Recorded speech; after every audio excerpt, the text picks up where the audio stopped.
Hey guys, a few days ago I broke down and did what I said to myself and maybe to other people what I would not do, which was I bought a issue of Avengers versus X-Men, AVX, and I kind of enjoyed it, although I certainly see the flaws in it. And I heard a lot of people saying this was a good jumping on point and the story had improved here, and I think they're probably right. I did read a free digital copy, thanks to Captain Cummings, of issue number 3, and that wasn't bad, but this seems like a big improvement over that. And the art maybe is more fitting for the kind of story.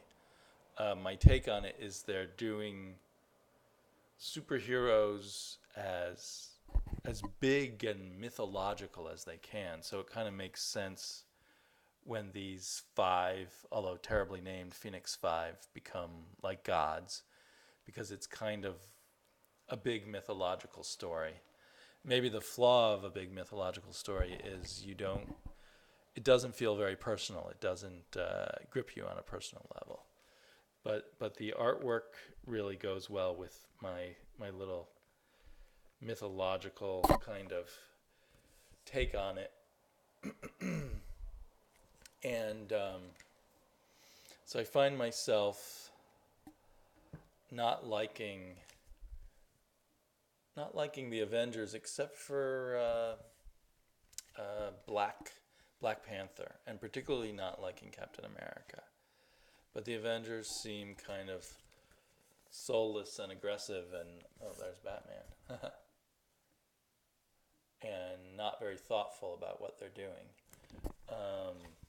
They just keep attacking, and the X-Men seem to not consider, the ramifications of everything, and they're the kind of arrogant gods who've let the power out of the box, or Pandora's box, or whatever, or Prometheus.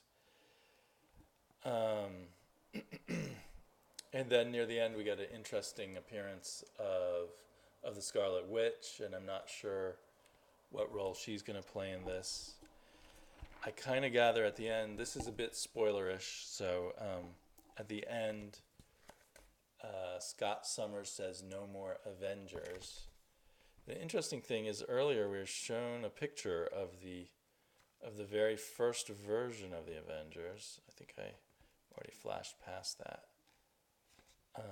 Seemingly being destroyed. Never find things. Oh, there they are. And it sort of shows, I think it's showing them being wiped out by the Phoenix Force. I almost wonder if there's going to be time travel or what's going to happen next, so it does have me kind of curious. This kind of ruins my plans to get it all in trades. So now I have to decide whether I'll continue buying it or get it in trades. Along with my anti-big crossovers, I'm also anti-$4 issues. And this one was $4, but they sucked me in because it was $4, but it had 36 pages of art, plus the free digital download, plus a free download of something they call their Infinite comic, which is this thing that they had Mark Waid do, which is a little side story designed just for the iPad. Although you can view it on your computer for sure too. And it was pretty cool. It just gives us a little more of Scott Summers' current psychology as he tries to get in touch with his humanity that he feels slipping away. So it was pretty cool. Didn't add a whole lot, although it gave you a little more sympathy for Scott Summers. It does feel like once they blow these characters up into these mythical proportions, does it become harder to read them back down in a smaller, grittier world? And does it make it harder to have sympathy for them in general? Do they feel less human? I mean, one of the great original things about Marvel Comics is you could somehow feel the characters were more realistic. You felt they were more like you.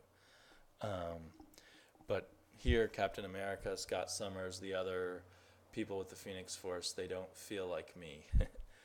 So it's interesting to read, but it's sort of a little sad too. I think it was Captain Cummings made a very good point. How come these 5 people with the Phoenix Force don't have just a fifth of the power. It would be they would be a bit more interesting if they if their sharing of power and their limited access to the power was more of an issue. And maybe more things will be explored in some of the side issues. So you can see how I'm starting to get sucked into this crossover that I did not want to get sucked into. And yeah, I do wonder, like, how are all the other X-Men relating to 5 of them becoming gods and being above them all? I mean, Cyclops is acting like a king, an emperor. And I haven't really followed the X-Men since Joss Whedon did them. So there may be a lot of aspects of what's going on in the X-Men that I do not know about at all. I mean, I know that there's been a conflict between Scott Summers and Wolverine and the whole schism kind of thing, but I haven't actually read it.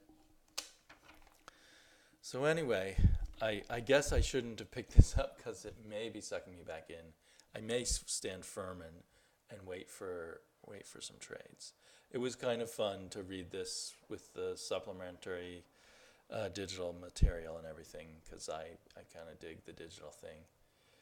So anyway, that's my short take on Avengers versus X-Men. Talk to y'all soon.